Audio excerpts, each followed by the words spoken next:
What's going on, you loyal listeners? Thank you for tuning in to the L Squared Podcast. I'm your host here, Luke Larson.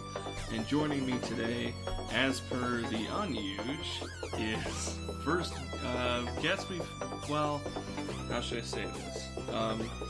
You're still a special guest to me, but not the most special guest. That's still one legs, unfortunately. But my good buddy, Les Sean. Have an applause thing up here.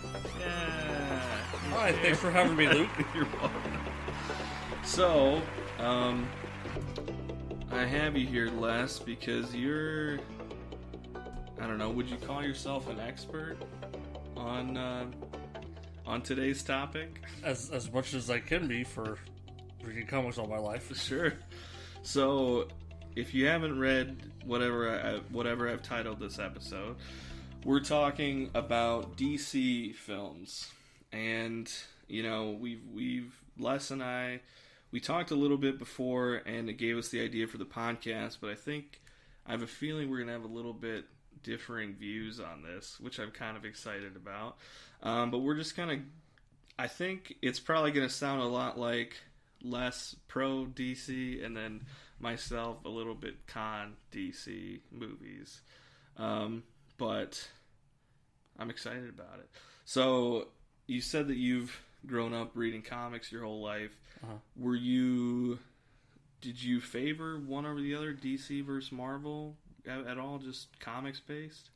When I started reading comics, I think I found random things at the drugstore and whatever, but when I got a paper route and could afford to get subscriptions on comics, I got mostly DC, but a couple Marvel as well. Mm-hmm. But then, I read X-Men and stuff, but the DC characters, something about them just excited my imagination a little bit more. Okay. So those have always kind of been more of your go-to. Which one specifically would you say? Oh, definitely Flash and Green Lantern. Those have been my favorites. Wow. I was expecting, there was no hesitation on that. I was like, well, you thought I would have to think about it a little bit? I'm a little bit flabbergasted. I mean, clearly you're an expert. If you just have these jammed up, you're ready to go. I love it. Yeah, I kind of, before I read comics, when I was a kid, there were some animated TV shows that were kind of coming out, and that's kind of what got me into superheroes. It was like, God, I mean, I even remember going back when Boomerang was a network and loved Super Friends, even just that super cheesy show, and then Batman the animated series. There was that Spider-Man 1994 animated series. There was there was Superman the animated series, which was okay. There was the Justice League. And then X-Men the animated series. Teen Titans I love, which was a little bit later, but all those kind of started me off. I watched them, and then I kind of threw that, and then I had a neighbor, name drop Cody, who I was friends with. He was 5 years older than me, and he just had a bunch. I still have them, but he just gave me 3-4 stacks of comics that he was just I don't know, one time I was talking to him about how I liked him, and he was just like, yeah, here, do you want these? Here you go. Just gave me a bunch of them, which was really cool. But I think, I don't know, I think this is something that people have talked about for a long time, the differences between DC and Marvel. Rest in peace, Stan Lee. But, Spider-Man always really stuck out to me, which I think he does for everybody. I really related to him a lot, but then there's also Batman and Green Lantern. I'm glad you said that, because that always stuck out to me too, especially my first introduction was probably in Justice League the animated series, and I just thought, man, that's just so cool. Just as a kid, I was that's yeah, I loved it. Just being able to have a ring. They can do anything, basically do anything. Yeah, that was really cool. But so as far as adapting these to the screen, in recent years, Marvel's had a lot more success. Yeah, they've also had a lot more. A lot more, yeah, just more of everything, yeah. You know, and they've been trying to make superhero movies for a long time, and you know, the old school ones did better for DC than Marvel with the original Superman, the movie, which was 1978, I think. Is that right? Sure. I think it was. And then Batman from 1989, Tim Burton. And then Batman fell off in the 90s with Joel Schumacher and Batman Forever and Batman and Robin. Yeah. And then Marvel got into the game with X-Men and Spider-Man. Yeah, right. Yeah, right at the turn of the 2000s. And then it just kind of kept going from there. Yeah. But then right around that time was Christopher Nolan's The Dark Knight trilogy. Yeah. Which are maybe the 3 best superhero movies ever made. I don't think that's that bold of a statement. No, that's not something I'm going to disagree with you on. Especially Dark Knight. Oh, man. Because it's just... And I've, weirdly, I've heard, some criticism over The Dark Knight. But I think it's just because it's such a great movie and people have talked about it so much that people, go into it with this, everybody's like, oh, it's so great, it's so amazing, and they go in wanting to pick holes in it. But for me, that's, about as perfect as a movie can get. Definitely. You know?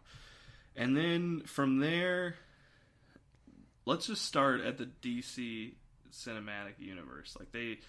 Marvel had Avengers, that was the introduction of the world to this idea of a cinematic universe, and DC tried to hop on it. And they had struck gold, like we said, with the Dark Knight trilogy. Yeah. But that was in the past, so now we're starting with Man of Steel, right, in 2013. Yeah, they kind of had an initial misstep. They tried to jumpstart it with Green Lantern. Right, in 2011. And that was I honestly totally forgot about that movie until you just brought it up. Yeah. Because it's so terrible. It has a special place in my heart just because I love Green Lantern. And they got a lot of it right. Like the Green Lantern Corps, seeing all the Corps members shining their legs, saying the oath. They had Sinestro. Mark Strong played Sinestro. He was good. I thought it was great casting as Sinestro. But their villains were bad. I forget her name. Who played Carol Ferris? Blake Lively. Blake Lively. Okay. Yeah. Ryan Reynolds was pretty good as Hal Jordan. Yeah. But yeah, the unfortunately it did not work out like they were hoping. Yeah. It didn't. It just isn't that good. Yeah. Unfortunately. But yeah, there were some scenes that are memorable, but I don't think Ryan Reynolds was quite right for Hal Jordan. He didn't do a bad job because Ryan Reynolds is charismatic and a likable guy. Yeah. So most people go in just liking him, and whatever character he plays, you'll kind of go along with it. Yeah. But it just wasn't. It didn't quite feel like. It just wasn't that good of a movie. There's not much else we could say. So then it didn't make much money, or as much as they hoped. So then they kind of, like you said, started with Man of Steel. Yeah. With Superman, and I gotta say, I was hyped through the roof for Man of Steel. Okay, some of them, it's up there for the most hype I've ever had for any movie, which is gonna doom it to fail no matter what. But this was I don't want to date myself, say how old I am, but it was annoyingly young is how I like to put it. Yep, it was right after I was out of high school. It's literally the summer after I graduated high school. So me and my friends, Old Legs, and I that's when we had first met, was that summer, and it was just a summer spent because we were working on the popcorn farm. Shout out Galen's Homegrown Popcorn. We were working there together, and just that's when we both kind of exploded with being movie fans. We kind of slowly been becoming movie fans on our own, and then when we met, it just blew up, and it was awesome. But Man of Steel was one of the, and we were both obviously huge fans of the Dark Knight trilogy, right? And so this was one that was coming out, and the trailers looked great. Oh yeah, I'll just say all those trailers were amazing, and we were just talking about him constantly. And produced by Christopher Nolan, and the visuals were just off the charts. And I remember was it the end credits, or was it? I can't remember. Was it the end credits of The Dark Knight Rises where they showed the young Clark Kent with the red cape, like the little kid? Or was it in the previews? Like just the teaser, the first teaser for it? I think it was the teaser. Okay. Because I remember seeing that and was like, oh, what? Whatever. Yeah. But then the trailers looked amazing. We made this big trip. We went down to Omaha to see it in IMAX. We made a whole thing of it. And, I think, I don't know. I'll just get, what did you think of Man of Steel now that I've talked about it? I'll be honest with you. As much as I'm a fan of DC, I did not go see Man of Steel. It took me years, probably leading up to Batman and Superman before I watched it. Really? Because during the Nolan Batman years, there was a Superman Returns movie that was... Oh, yeah, that's right. Okay. Bryan Singer, yeah. And so I wasn't that hyped to see another Superman movie. Especially when I heard from some other comic book fans that they were upset with the ending of the movie, how Superman defeated the villain. Yeah. I don't know how much you go into spoilers. I don't really care. You don't care? Okay. It's been a long time. I mean, it's been, 5 years? Yeah. So, whatever. It doesn't matter. Well, there gets to be a controversy among Superman fans about Superman killing. Yes. So I heard that about the movie, and so that delayed my interest in seeing it some more. Yeah. Yeah. I mean, I went into it super hyped, and I came out of it being kind of disappointed. But more in just the lack of, character development. Because I still think the visuals on it are great. Yeah. And they have a lot of good elements, but they just don't see them through, which, if Zack Snyder directed it, that's, kind of his thing with all his movies. Great visuals, not really great story arcs or, character development. So, which is kind of why, we'll get into this in a little bit, too, but why trailers for his movies look great and look amazing, because it's all these amazing visuals and those little bits of story sprinkled in. So in a 3-minute thing, it looks like you're like, oh my God, that's going to be great. Yeah. And then you go see it and then you stretch that out, and it's just, he doesn't put enough substance into those a lot of times. Anyway, we'll get into that later. Sure. But, just Man of Steel, I was so in on Kevin Costner being Pa Kent. Yeah. And he had almost nothing to do, and it was just kind of annoying. And the whole lead up to it, I thought the first act was really solid, and I liked Henry Cavill as Superman, but it just kind of, I don't know. There was some good stuff in it, and the more I've watched it, the more I've liked it, actually. Oh, yeah. And I liked how it didn't feel like it was trying to set up other stuff. It felt like a contained, they were just trying to tell one story, which I really appreciate, right. But... it's not the smash hit that you want to start off a universe, cinematic universe off of.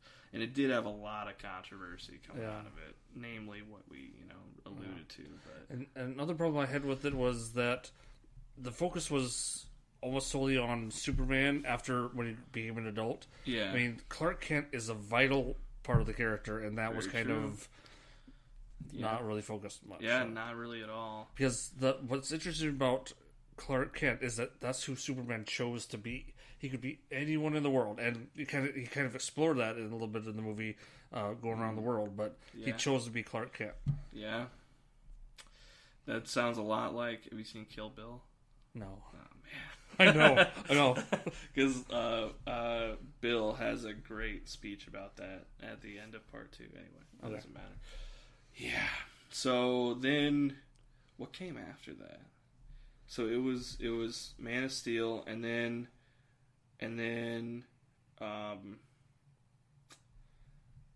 was there anything between that and Batman v Superman? There had to have been. Yeah, this is how much prep I do for these guys. I want to figure it out though. I want it to be like natural.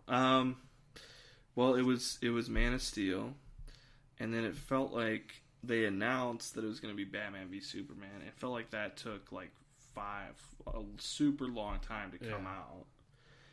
Man, was there anything between them? From DC, I don't think so. I have to look it up now. It's so hard because there have been so many Marvel movies in between where they bust out 4 or 5 a year. Yeah. And then they can't even do... I'm going to look this up. Because now they're kind of starting to try and get into it. Just look here. Yeah, no, there wasn't. Wikipedia confirmed. Okay. It was Man of Steel, then Batman v Superman. Man. Yeah. Wow. That's terrible. Yeah. Because, like, the reason it sucks is because, one, so 2012 was when the Avengers hit, and that was after Marvel had already laid the groundwork.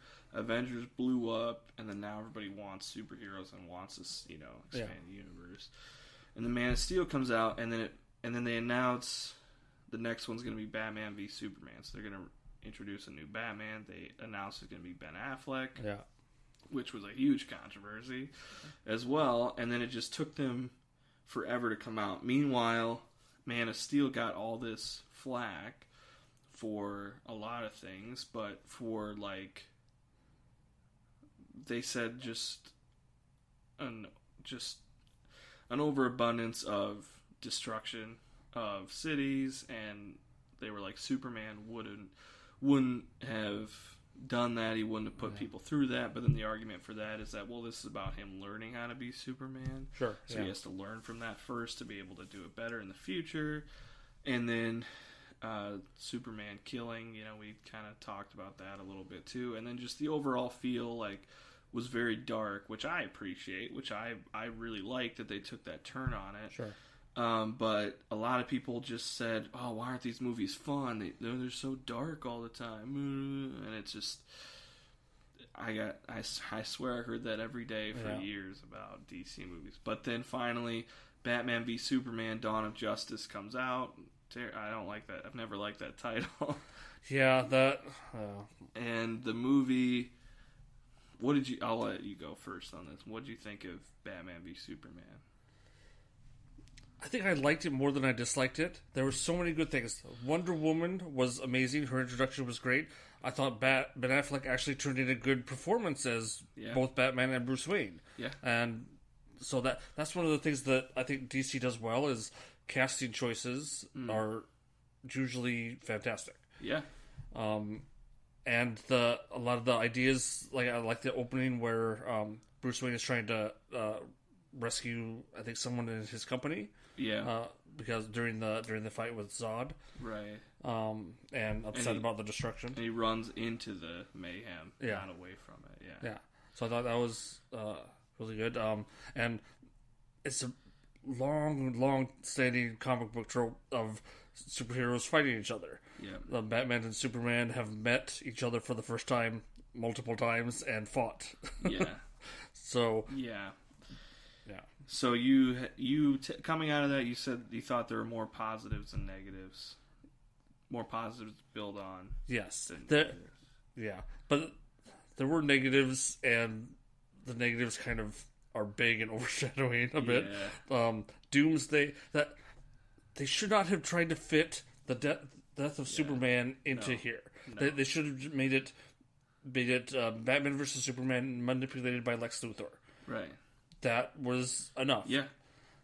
Because the death of Superman is such a big thing that should be its own thing. That should have been the Man of Steel sequel that they still haven't made. Yeah. And might not make now. Probably not. Yeah, this one also directed by Zack Snyder. I'll say that I thought the trailers for this were great. I mean, it had some of the best trailers I've ever seen for a movie. I was so hyped. I wasn't like, but I learned my lesson too. I wasn't like through the roof about it, but for sure the first 2 trailers for it looked great, and I was like, this is what I wanted. This is what I'm all in. Just focus on the Batman and Superman conflict. And Zack duped me again. It just didn't work. But I learned my lesson, and I kind of, expected it a little bit. Because when they showed Doomsday in the trailer of the third one, I think, that's when I was like, I don't think this is going to work. I don't know how they're going to fit that in. Plus, weird thing, I loved Ben Affleck as Batman. I loved Gal Gadot as Wonder Woman, or Gadot. Gadot, I think that's pronounced. And they didn't really give Henry Cavill anything to do, and there were some things I liked about it, but one weird critique I have it, I hated the Wonder Woman theme. This is so obnoxious to me. Really? I love that. Yeah. It just took me out of it. Okay. It is a bit strange that they're giving characters their individual theme songs and then playing it when they pop up in the movie. Yeah. It felt obnoxious. And I like that they didn't use it that much in Wonder Woman, the movie. Yeah. Anyway.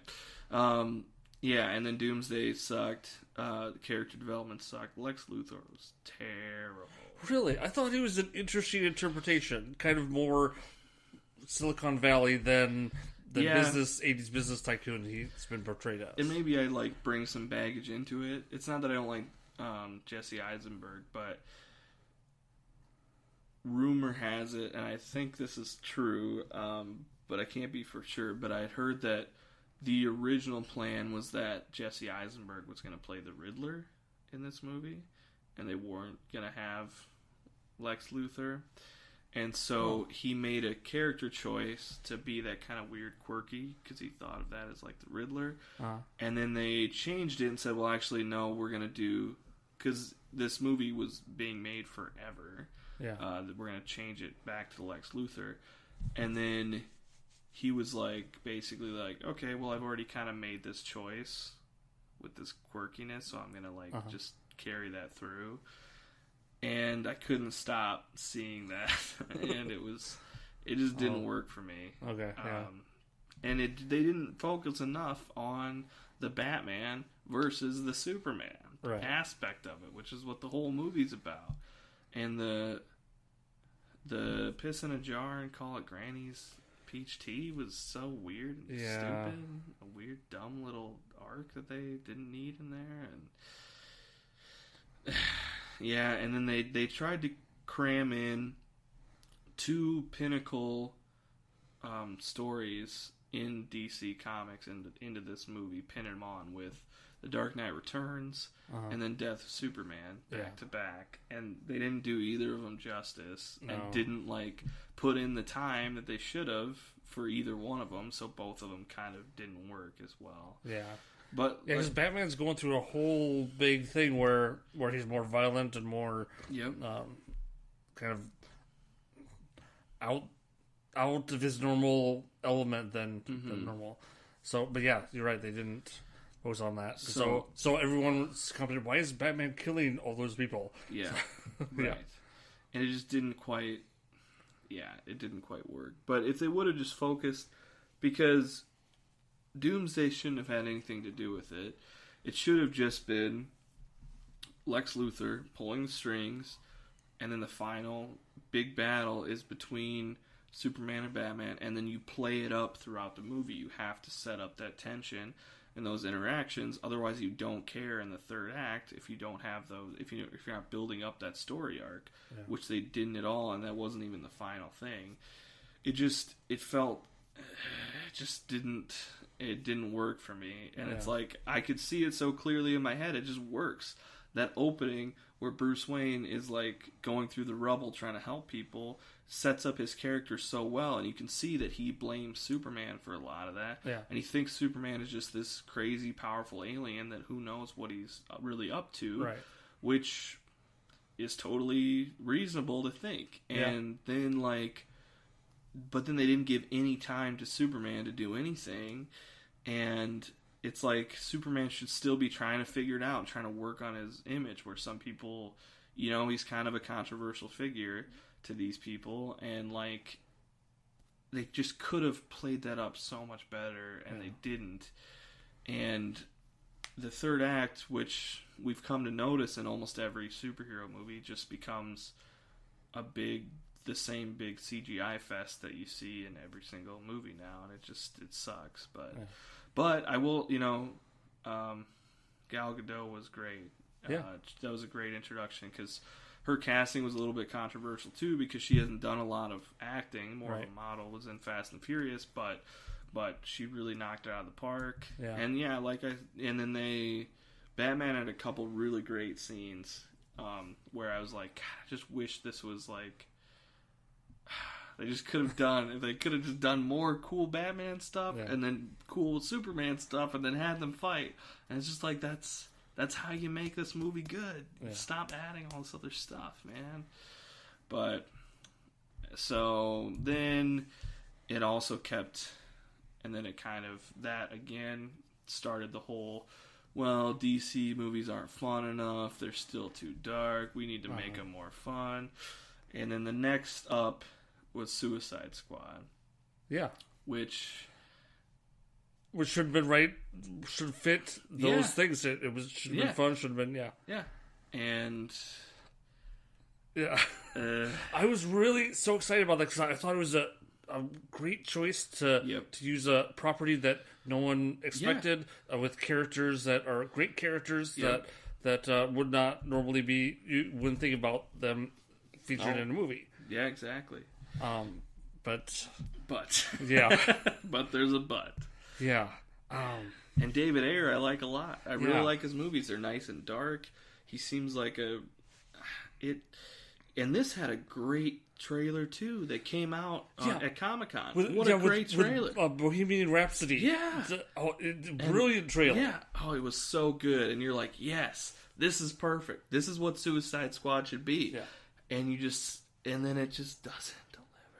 This one, too, had a lot of studio interference, just like Batman v Superman. Because Man of Steel, they kind of let Zack Snyder and Chris Nolan kind of do it. Yeah. And then after that, they really got their hands in because they're playing catch-up. And I think Warner Brothers has dropped the ball over and over in critical decisions. Yeah.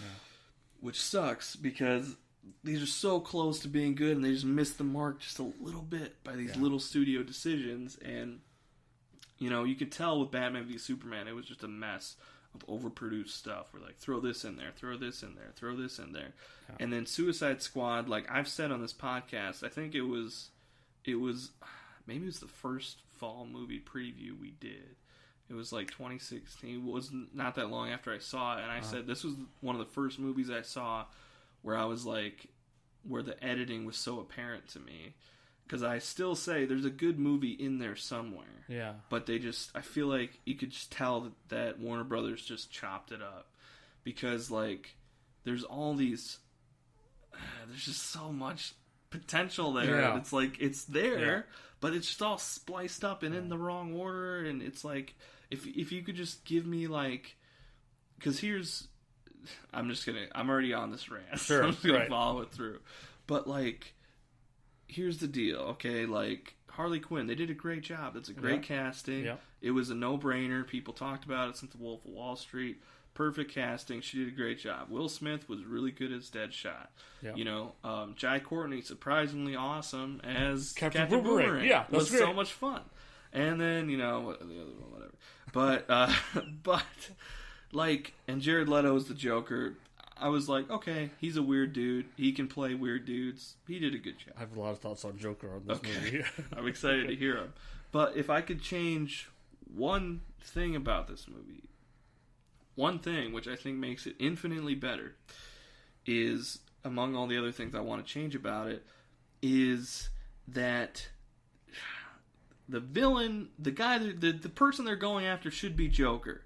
That shouldn't be this weird... other mystical thing. Just change that. Just put it as the Joker. You know why? Yeah.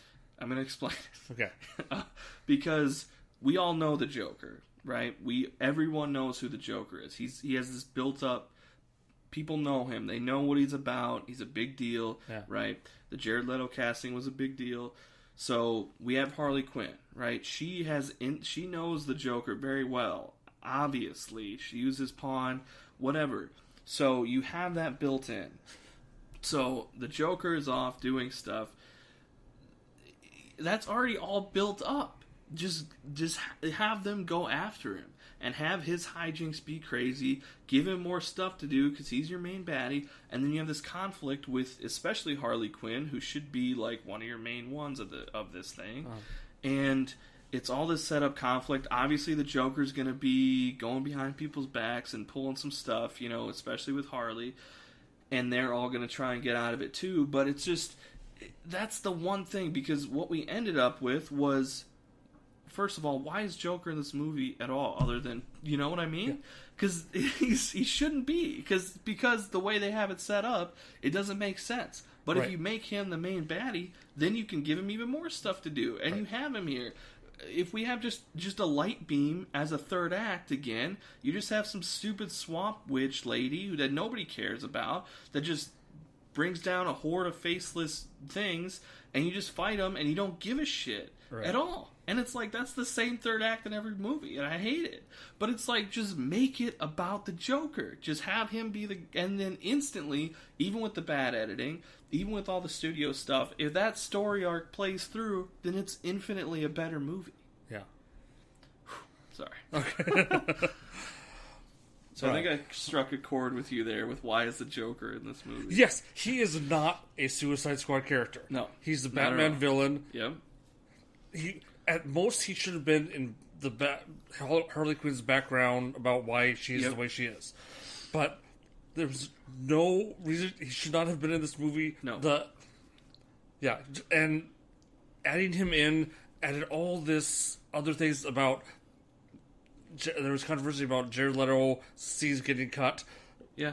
And his the way everything about Joker, like the dumb damage tattoo on his forehead, the grill. I dislike Joker so much in this movie. But the Suicide Squad is best when they're sent to they're used as government pawns to do something that they're like sent into a country where the Justice League wouldn't normally go. Right. Like, say another country is developing a metahuman program, and wants their own superpower weapons. They'd send the Suicide Squad in to stop that. Yeah. Something like that would be the story that Suicide Squad should tell. Yep. So if I'm a producer, Les, if you're pitching that to me and I'm a Warner Brothers producer, I say, that sounds good. I feel like we could run with that. Let's say I want to bring the Joker into this because I know the Joker equals money. Because people know the Joker and it's this big deal, right? So what I say to you, Les, if you're the writer or whatever of this thing, I say, okay, good, let's run with that. But let's add on that these metahumans, that the Joker brings that to that country to help them develop these Joker-based metahuman things. Then we have the Joker in there. They go after him. There we go. Makes more sense. There. See, you agreed to. Now you have my money. Go make it. It's just that. Or if you're not going to do it, don't have the Joker in the movie. Okay. Yeah. It's just, and I didn't. It just, and then now there was, and it had it had a blockbuster soundtrack. Yeah. They had a bunch of huge hits that they put in here, and at some point they weren't even really edited that well. They just started playing them over and over, and it was a little bit obnoxious. You're like, okay, I get it. You spent a lot of money to get these songs, but Bohemian Rhapsody, that's a great choice. Oh, yeah. Obviously, it's a great song. It works well with it. But in Seven Nation Army makes sense, and that's But it's just at some point, and even just so many little. First of all, okay. And if I could just get rid of one thing, it'd probably be Killer Croc. He had no business being in that movie, and he's kind of dumb. Oh. I thought he had some funny lines. Yeah, but why is he... I've never liked that he talked a lot, if you're going to be a big, scary crocodile monster man, then that's what you are. But you shouldn't... I don't know. It didn't work for me. Okay. But it just... It could have been so much better. And, you had the controversy of Will Smith not really wanting to wear his mask because he wants his face to be seen. Okay. He's Will Smith. He did it fine. But it's and they kind of made him an anti-hero, which I wish they would have kept him as more of a villain and not an anti-hero because he's Will Smith. So they kind of changed a little bit, which is okay. It wasn't bad. But it just makes me so mad that you're and I almost forgot to mention the 21 Pilots song, Heathens. That's a really good song. Yeah. And, I know it's whatever, it was very popular, but that played so well with that movie. Like, Yeah. I don't know, that's a separate thing.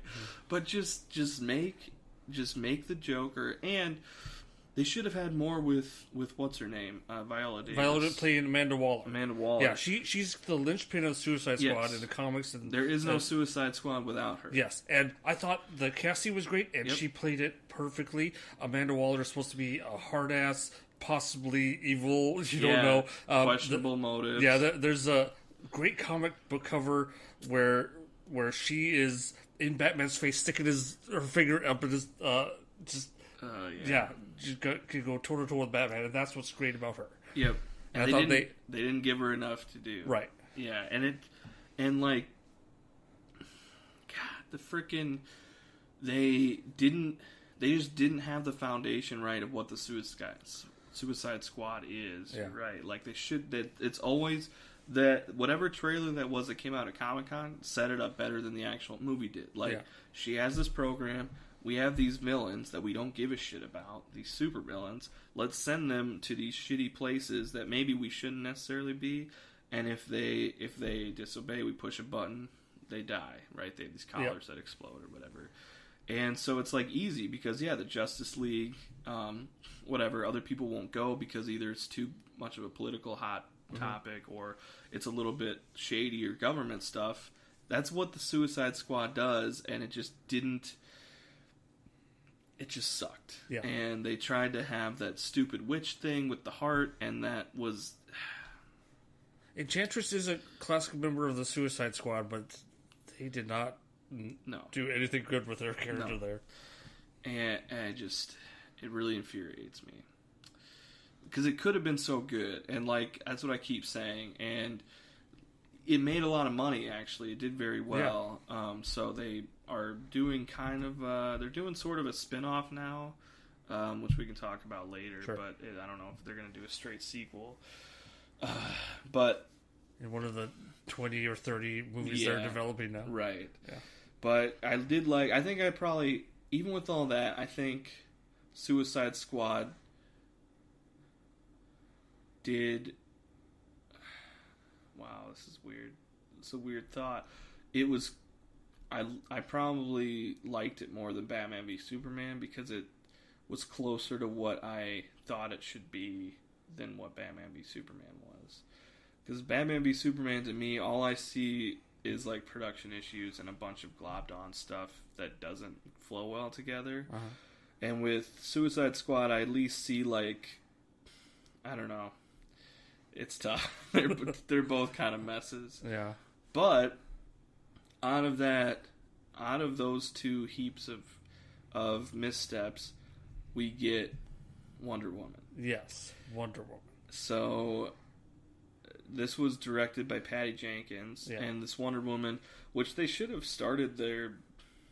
If they could just start it with this, it'd be so much better. Yeah. People would be more excited. But the big thing with Wonder Woman was like they have to get a female director. That's what everyone kept saying. Yeah. They went out and got Patty Jenkins. They went through a couple before they settled on her, but man, Wonder Woman delivers. Like, really. I'll let you start. Okay. Go for it. They made so many right decisions with it. Setting it in World War One. Yep. I mean, I've heard some comments about people feeling like it was like Captain America, but I thought the World War One setting is perfect for Wonder Woman because of what was happening in the war, the gas and the they were civilian. Experimenting with weird. Yeah. And so that her experience seeing that injustice, seeing humanity at its worst, that was important for her. And Themyscira, they got so much right with that, and depiction of a society of just all women.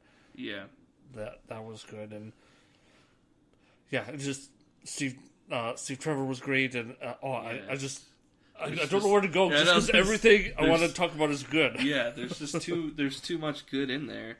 Yeah, I loved how they. First of all, I loved how it took its time telling the story, and they used. To set it up, the first act, a lot of visual storytelling, which I harp on all the time, at least to myself.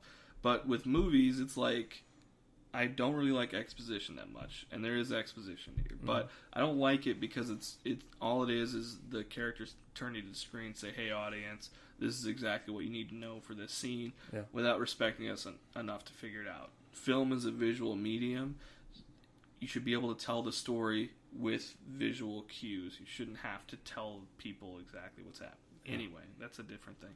But I love that they took their time setting it up. They didn't make it gimmicky. They didn't make it some huge "fu" to men. You know, right. They didn't bill it as that. It was just a phenomenal story, and it was so different than all the other DC movies. But it wasn't overly lighthearted. It wasn't. It was just they just made a really, really good movie. Yeah. Even just from the opening sequences of the battle, of the gods, like, that was so cool. Yeah. And similar imagery in Thor Ragnarok, but just that really suckered me in. The character just had such a great arc. She was so naive right away, but wanted to do well. And Steve Trevor was such a great character. Yeah. Like, perfectly done, and it was like, it wasn't him coming in to show her the way, like, oh, let a man take care of you through this, but he was the one who knew kind of how the world worked, and she was very, naive, but they were very much on the same playing field.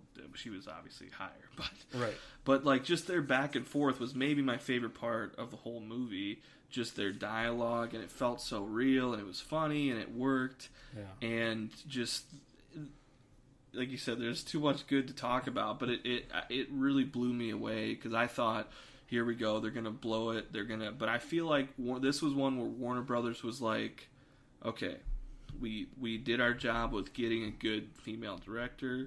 We're gonna let you tell your story. We're not gonna mandate it. We're not gonna tell you to do this. We're not gonna tell you to put this in there. That's what it felt like to me, and I feel like it worked on so many levels. I do have a couple issues with it, but they're so minor that it doesn't take away from the film. But. Yeah, and I don't know how Warner Brothers executive turnover has affected this, because Wonder Woman came out in a period where DC film was being run by a guy named Jeff Johns, who is one of my favorite comic book writers. Yeah, he's really good. Yeah, and up there with, like, for modern day, like Scott Snyder and Anyway, and so he took he was really in control, and not in control, but they were trying to make him their Kevin Feige, sort of. But he was involved in the script, from the script to all the production of that movie. I don't know how much you can put on his shoulders, or Pat Jenkins, or just the collaboration just worked out. It did. It all just came together, and all the elements worked. There's not a lot to say other than it's really, really, really good. Yeah. And the action sequences are unique and interesting, and just the story arcs really work very well. It's a very beautiful looking movie. Yeah. And just pretty much everything they tried worked for me, and like the political stuff, and it took its time telling the story, and it made sense, and it all flowed very well. But I do have a couple issues with it. Okay. So I don't know if you have any, but I'll just throw these at you. First of all, the super minor thing, like the kind of the group of guys that they team up with. In the old picture that she gets from Bruce Wayne, showing all of them. That was kind of the teaser in Batman v Superman. Yeah.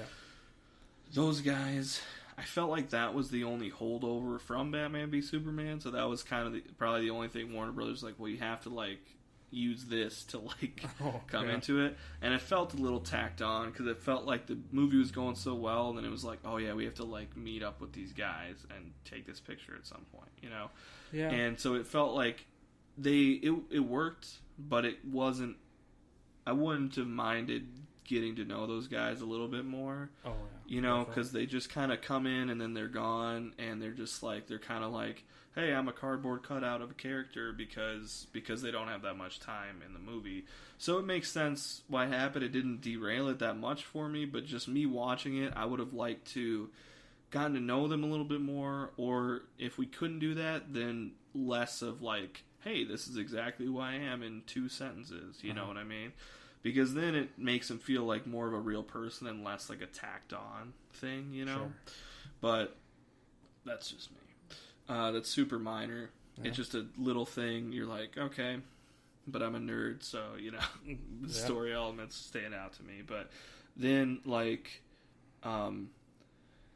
the 2 villains in the World War One, the human ones, the Doctor, and then Dr. Poison and Ludendorff was the general? Yeah, didn't really work for me. Okay. They were just too much of a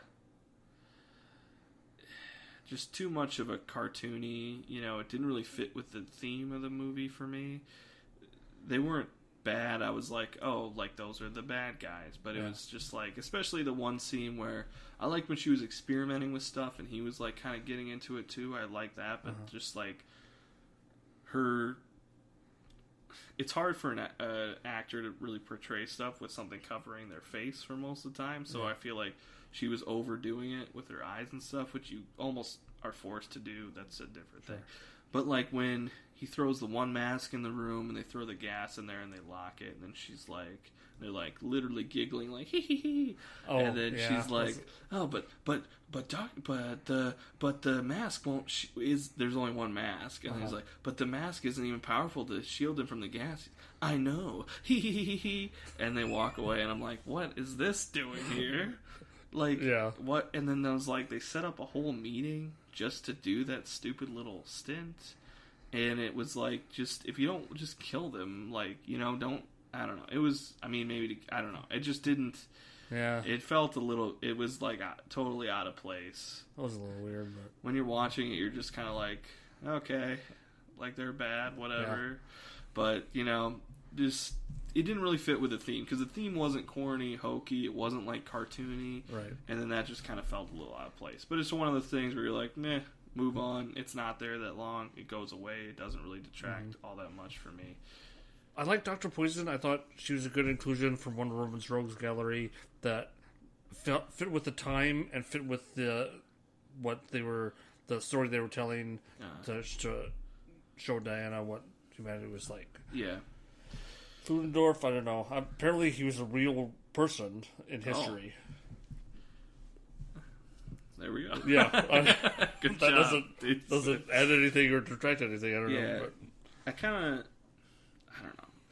You know, it just whatever. But then my main complaint with it is the third act. So. The final confrontation for me was almost really good, but it just kind of, it wasn't bad, but again, it just fell flat for me because, again, it's the big, that was my dog. Thanks, Dee. She can't help it. Because she wants to talk about Wonder Woman. That's her favorite, too. Oh, yeah. That's who she looks up to, right, Dee? Would the final confrontation just look like a big CGI fest to me? And I liked the initial part of it because they set up the whole thing, and this is kind of spoilers, but you could probably whatever. It's not like I don't think it hurts to tell about this, but basically there's sort of a twist. We don't have to say exactly what it is, but they set up a thing with the God Killer or whatever it was. Is that what it's called? The God Killer. The God Killer sword. She thought it was a sword. She thought it was a sword, but when they first introduced that right away, I called it instantly. I was like, yeah, but they were whatever. It doesn't matter. But then like you think it's gonna be anyway when what's his name? The God of War, Ares. When he's first walking in. Because they're kind of setting that up that she's convinced that he's behind all this and her naivete. But when he sort of comes in, his initial entrance, I was like, oh, this is going to be cool. And I was like, oh, I'm kind of excited about this.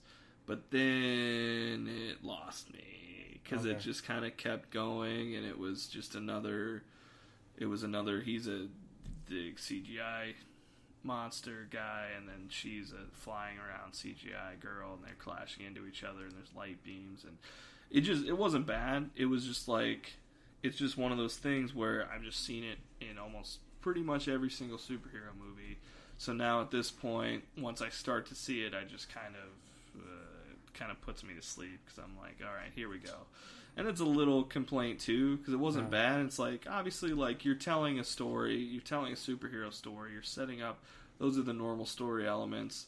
They weren't betraying them the whole time. It makes sense that that's going to be your final thing. Mm-hmm. But it was just kind of like paint by numbers right at the end for me, and I was like, okay, it wasn't like they did it poorly. Just I'm just a snob, so I see that kind of stuff. But did it work for you? Yeah. I mean, I guess I don't have the same problem other people did with it. I mean, because I almost expected it in superhero movies, right? And I like that Ares finally got his classic armor from the comics. Yeah. I don't really have much to say about it other than I was fine with it. You liked it, yeah. I was much more interested in Steve Trevor's actions during that. Yeah, and that was great. Yeah. That whole thing was very, it was really good. But, so, after this movie, you think, all right, Warner Brothers, DC, you figured it out. This is a huge hit. Now you have this other huge market, that our, women friends are coming to this. They're excited about it. We're going to move forward into Justice League. They took a couple missteps, but now Justice League is going to come, bring it all together, and we're finally they know how to do it right. And, so, go ahead. You can start. For the most part, I liked Justice League. I thought it was good. It did what it had to do. I liked seeing all the characters together and interacting and coming together as a team. The parts that may not have been the best, the villain, obviously, because I think what Snyder was trying to do was set up a trilogy of movies. So have Steppenwolf, this villain, set up Darkseid for a later movie, who's a more well-known, bigger villain for the Justice League. I think he just should have put Darkseid in this movie. Yeah. I gotta say, I haven't actually seen it all the way through. I still haven't. Really? Yeah. What? So you haven't seen the end of the final battle? No. Really? Because I think I might have to watch it now that we've talked about it. Yeah, I don't know how much I want to say about the end, but so I feel the end, after they get Superman back, I think his portrayal, helping the Justice League at the end, was some of the best Superman since Christopher Reeve, or some of the best movie Superman. So you were like, it finally felt like Superman on screen. Yes, yeah. Wow.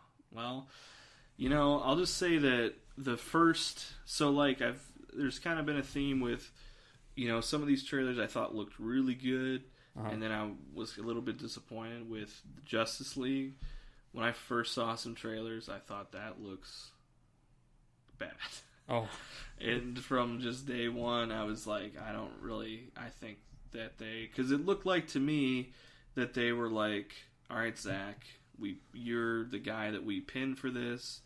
We're going with you. And then he gave us a couple kind of dark movies that didn't have a lot of character development, which people didn't like. The fans. Okay, so this is a little bit of a dig on us fans, Okay. Not you and me, but people just get so up in arms about things that they're just so stupid, and they don't have anything. They don't know what they're talking about. They made such a huge deal about so many things, and one thing that they were so upset about, which they should have been upset about other things, is just that they thought that the themes of these movies were too dark, and it's like, that's such a terrible complaint, and they wouldn't stop harping on it, but like Man of Steel, that was an okay critique because Superman isn't traditionally dark, but Right. the movie made that twist on it, so it made sense. They're like, well, we're trying to make him a little more relatable, a little less of just like perfect Superman. We're bringing him whatever. Batman v Superman, was also very dark, but you had the Dark Knight in it, and you could have probably bounced it back and forth. But at the same time, it's like, well, that's just the thing they chose. Suicide Squad should be dark because they're villains, Right. and they're doing shady stuff. It should be dark. It should be fun, but it should be dark. So like, and Wonder Woman wasn't dark. Right. It wasn't overly light, but it was just the tone of the movie, so it fit. Now Justice League, it felt like dark is kind of a loose term, but if dark means a somber, serious tone, that makes sense for a big movie because you need the stakes to be really big to care, because you have this team of all these superheroes that can save the world on their own, and there's a group of them, so you need a threat that the audience is going to buy into that's big enough to make that feasible, right? So, like, if you're talking, it needs to be kind of serious in tone at some points to buy into the seriousness of the whole thing. So Justice League would make sense to me to be kind of dark because the world should literally be in peril to make sense. But that, it just, from minute one, I was like, because I was never like, these aren't, the problem isn't that they're dark in tone, the problem is that they're not good movies, like, top to bottom. Sure. Because if you just make a good movie, people aren't going to complain. Right. So, it just, the whole time it felt like, oh, hey, we're fun now. Hey, look, Batman's making a joke. Oh, hey, look, the Flash is, like, kind of quirky. Oh, hey, look, he's, oh, see, we're not dark anymore. We're having fun. That's just what it screamed to me the entire time. And so I was like, all right, I'm out. I don't even want to see this movie. And then, like, unfortunately, Zack Snyder, again, it had like production issues. Zack Snyder stepped away because of his daughter committed suicide. Really, that was tragic. So he had to walk away, and then Joss Whedon came in, who did the first two Avengers movies. Big nerd. You thought, okay, he's gonna carry it through to the end, and whenever a director takes over for another director, especially when they have kind of clashing backgrounds. It's kind of a recipe for disaster, and so I'm like reading all the writing on the walls, and I'm like, I don't think it's going to be good. And then it just looked like a lot of CGI again, and I'm just I don't know, I just didn't really see it. But then it was on HBO, so I was like, well, I'll give it a shot, and I watched maybe 20 minutes of it, and I turned it off. It's like, I can't do it. I didn't buy it. It didn't feel like, because it's the thing that I think that, so this is another weird thing for me, but like when you have like okay, take the Avengers as an example, because I think that that's a fair comparison to make, because the Avengers was the first team up movie for Marvel. They set up the characters, they brought them together. And then Justice League is obviously like the bring together of all these DC movies that kind of have a tumultuous history, but we're trying to bring together. So, what the Avengers did so well, and what makes that actually still a good movie, is that they treated it like a movie. They knew going into it, like, this is kind of a new thing, we don't know how it's going to work. We kind of have to rely on a little bit of a traditional 3-act structure. We have to assume that there's going to be a lot of people seeing this movie who haven't seen every single movie before leading up to it. So we have to be able to tell a standalone movie, a standalone story, and not bank on people seeing all those other movies. So they kind of set it up as a traditional movie, which makes it work really well. And this one I felt like didn't do that very well. Yeah, starting out with Superman being dead was a problem. I can see that. Like, my dad and I have a tradition of going down to this little theater in Viborg, and he mostly just goes because he gets a cheap popcorn. So we actually went and saw Justice League, and at the beginning he was confused about Superman being dead. He didn't. Yeah, he was. I'm sure he was like, "What? Where's it's Justice League? Where's Superman?" And yeah, and it just kind of felt like every character thing was like, and you don't want to do it like previously on whatever, and just you want to be able to, because the Justice League should just focus on, we're a standalone movie. We have these characters that have their own backstory, right? But we have to like tell a good story in this confined movie. And I don't really think that they set that up well. Now, I haven't seen the whole thing, but just from that opening, I was like, I can't do it. Because it just, the dialogue just felt bad, which is weird to say about a superhero movie. I know it's a weird critique to have, but it's just like, it didn't feel real. Like, it didn't feel like Batman, Bruce Wayne talking like it did in Batman v Superman. It just felt like, didn't feel like the same character. And then these were all just basically felt like cardboard cutouts again, and they didn't do a great job of setting it all up, and the setting up is like, it just didn't work, so I shut it off. But I'm willing to rewatch it though. Okay. Because I feel like I should now. I feel kind of bad for not watching the whole thing, but it just and then now it's like. So, this is another thing that people talked about since Avengers came out, is superhero fatigue. When is superhero fatigue going to set in? Are the superhero movies going to be like Westerns of old, that we're going to have 1,000 superhero movies, people are going to get sick of them, they're not going to make much money, and they're going to go downhill? People have been saying this for a long time. They've been saying this since the early 2000s with X-Men and Spider-Man. Yes, they've been saying it for a long time, and they haven't. That hasn't happened. They're making more than ever. Right. So I don't think they will, but what isn't helping are these DC movies that aren't smash hits. So Marvel movies have a theme, like it or not. Marvel does a really good job of a lot of things, but they do a good job of just making consistent movies that they don't have these tankers, they don't have, what I mean? It feels like everybody's on the same page. And they're consistently, at worst, like, okay, But I feel like DC just so many swings and misses. And what's going to derail superhero movies and cause superhero fatigue is, well, all the same stuff, but also not good movies.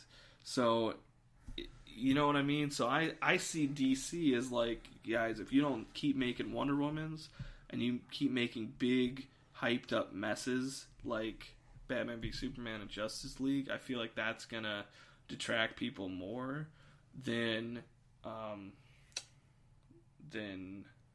anything else, really. See, sorry, I didn't mean to interrupt. No, I'm ready for this debate. Let's go. I think there's just so... To me, it feels like there's unfair pressure on DC and their movies. Because looking at Justice League, is it that much worse than the stinkers of the Marvel Cinematic Universe, Iron Man 2, Iron Man 3, Thor, Thor 2? Thor 2, yeah. Not really, but it has more hype than those. True, it has more expectations. Yeah, it's that expectations that are, I think, are unfair. That people, Marvel had this big success, and then DC started their own thing, and everyone was expecting them to be Marvel. And they didn't. They just feels like they haven't given them a chance. The DC has made mistakes. Yeah, obviously. We've talked about that. Right, but I feel like there's just maybe just my bias, but it feels like there's unfair pressure on DC that Marvel doesn't get. And I think, I don't know where this comes from, but I think that maybe it was because Marvel had some good movies in the early 2000s, but that wasn't the MCU yet. Right. And then Dark Knight trilogy happens, and that sets the bar way high for superhero movies. Sure. And probably at an unfair level, and I don't know if we've ever gotten up to the peak of Dark Knight as far as quality goes. No. Right, but then right about 2008 was when The Dark Knight came out. That was also when Iron Man came out. Huge hit for Marvel, starts the Well, the Incredible Hulk did, but that was their first big hit Right. to start the MCU, and now we're off. So all of a sudden, DC has these, Dark Knight trilogy, and then the Avengers comes out 2012, same year as the Dark Knight Rises 2012. And, the Dark Knight Rises was a little bit more controversial than the Avengers. But all of a sudden the bar is back up again. So, like, people are putting these two against each other, DC and Marvel. And then all of a sudden Marvel hits Avengers, which was a new height that nobody thought they could get to. And now they're hitting the ground running. They're like, we're going to pump these out. We have plans for the rest of your life, movie fans, for movies to come out so many years in the future. And people start getting excited about it, looking for Easter eggs, and they're off and running. Now DC has to kind of recuperate, figure out what they want to do, because their big success, the Dark Knight trilogy, ended, and then now they have to start it off. So people are like ready to consume all these superhero movies, and DC starts off with Man of Steel, which was one of the most polarizing movies to come out. Sure. So many people hated it. So many people liked it. That's not a good way to start off. Like Iron Man was a great way to start off the MCU. It just happened to be a huge hit that everyone really liked. Yeah. And you kind of go from there. So it's just unfortunate for DC that happened. Like we said, if Wonder Woman had started off DC, I think they maybe would have had a lot more leeway like Marvel has had for movies, for quality, but... Sure. It's just kind of like Man of Steel was kind of like, how do you feel about it? Do you love it or do you hate it? And then Batman v Superman felt like it took forever to come out because Marvel is pumping out these movies like crazy now.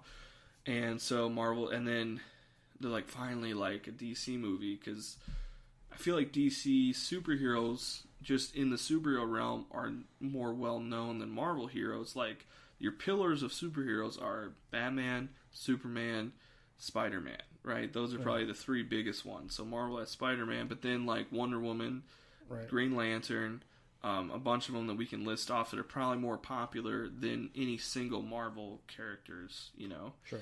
So I feel like more of the society knows those, so when those movies come out, more people are willing to, like when Batman v Superman came out. It came out like just a couple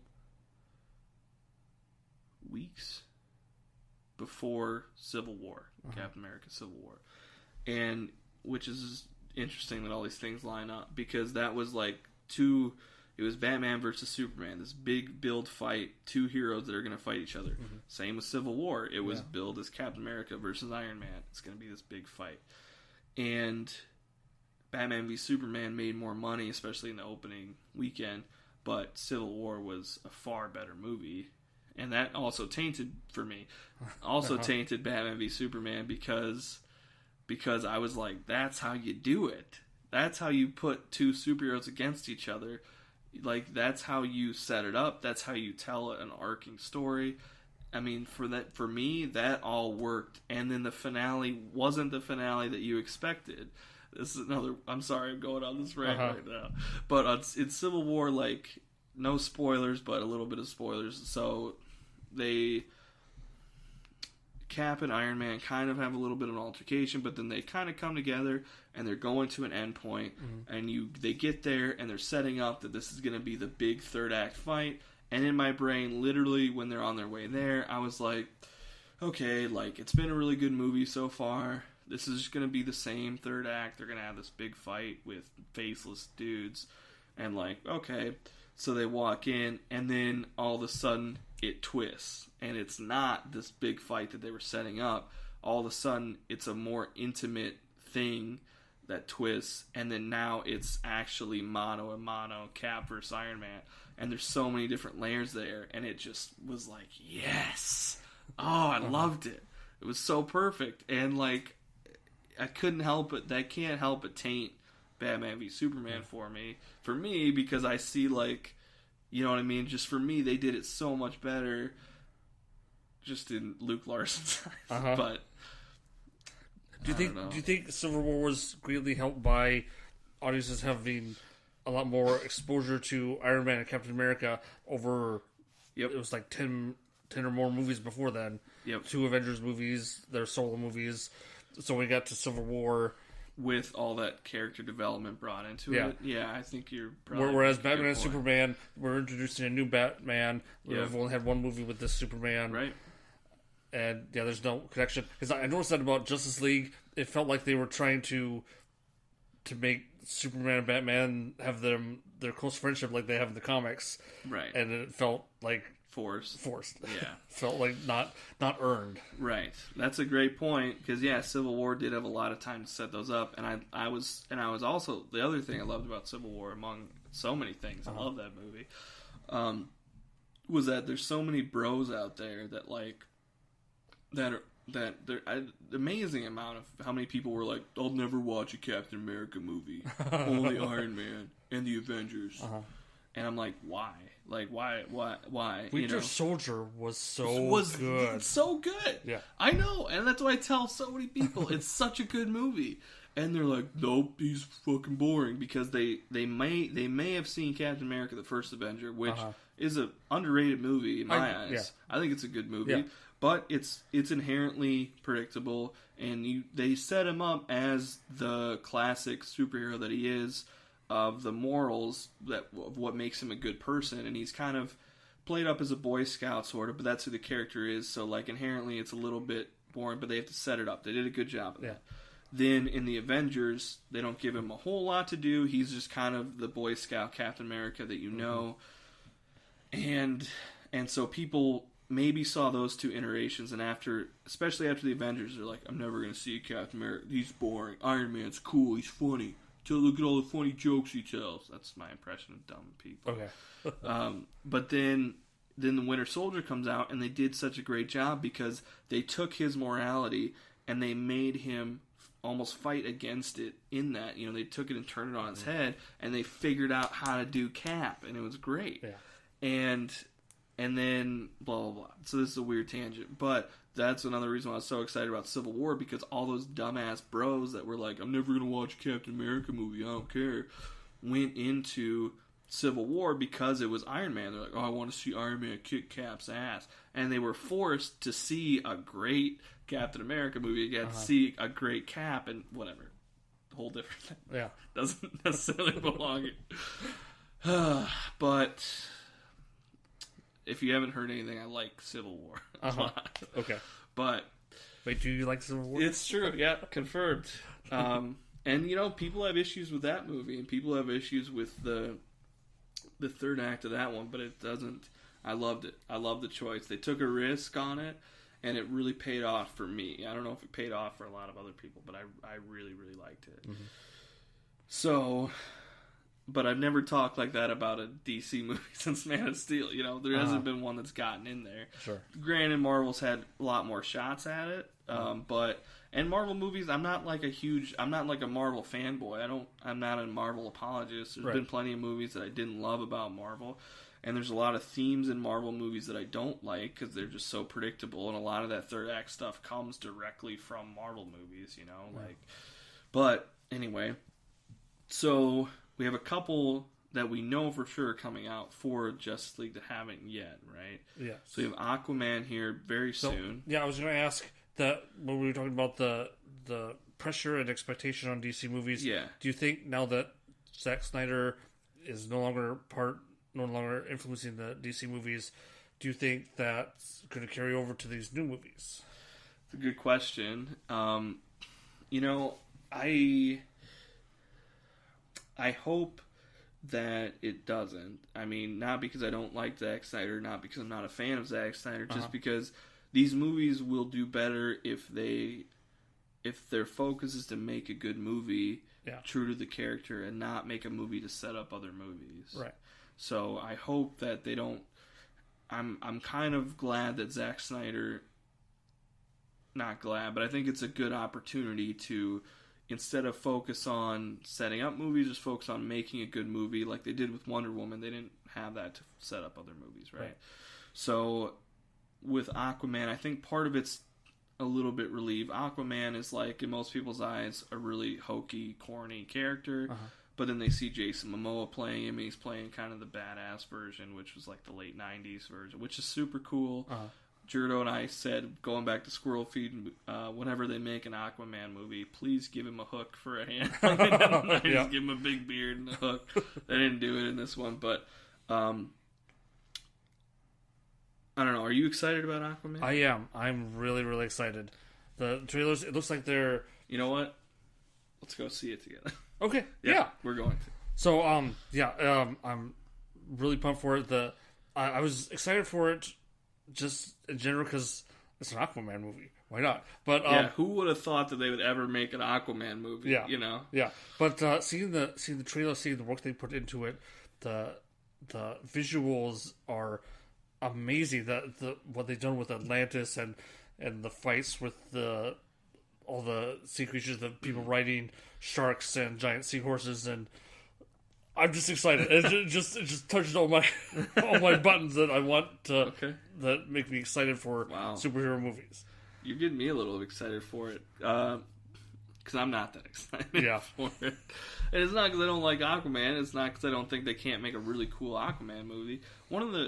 We haven't really talked about this that much, but in 2011 when DC announced the New 52, I thought that was awesome. I thought it was brilliant. I really loved, like, they're like, no, we're revamping it. It's the New 52. We're going to start over. Yeah. And just the way they were able to update characters was awesome. You got to kind of chip away at the convoluted stories where they're, like, doing this and that and blah, blah, blah. And they got to... I loved that they did that. And with that birthed Aquaman, where he wasn't, like in the late 90s when he had the hook and the big beard, he was badass, but he was definitely compensating. Like, they were like, oh, he's not your normal Aquaman, you know? But in the New 52, like, it was more self-aware. Like, people were like, what, do you just talk to fish? Like, you know, what are you? And he's, like, actually, obviously a very vital member, whatever, does cool stuff. But they didn't have to be like, oh, but he's got a hook for a hand, which I do love. But anyway. You know, again, I haven't seen Justice League all the way through, but I saw the part with Aquaman, and that didn't work for me. And I was hoping it would, because, like, that was one part of the trailer for Justice League that I thought looked cool, and I was like, I like that take on Aquaman, like, being kind of a myth. But then the way they did it in Justice League, I was out. I was like, God, it just didn't work for me. The beginning scene? Very beginning, yeah. It just didn't quite work for me, unfortunately. And then this trailer, I don't know. For me, I don't think it looks that great for me, but it doesn't look bad. It just kind of, again, like, I don't know how I feel. Because part of me is like, I don't think the CGI looks very good. And I don't know if it's just because I've seen so much of it that it's just, I'm a little bit desensitized to it. But I'm just like, okay, and they're underwater. Yeah, all right, like... You really can't do that without CGI. Yeah, so that makes sense, but I don't know. I just don't know. And I do like that Manta Ray, right? Black Manta, yeah. I think they did a good Traditional. job. Yeah.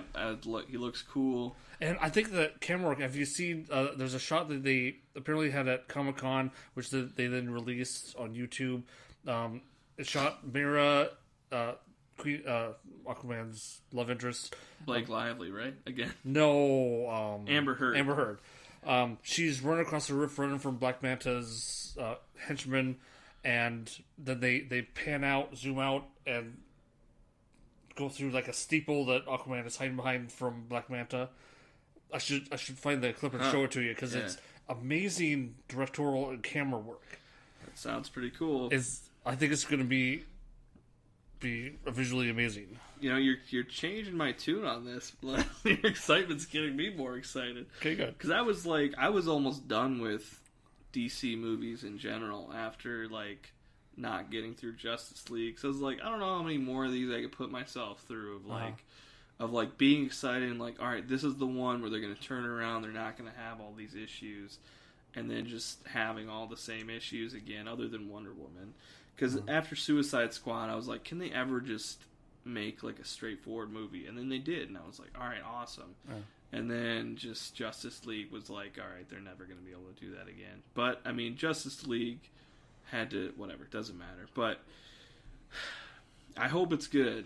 You know, I'll go see it with you, and I hope that Okay. I changed my tune. Yeah.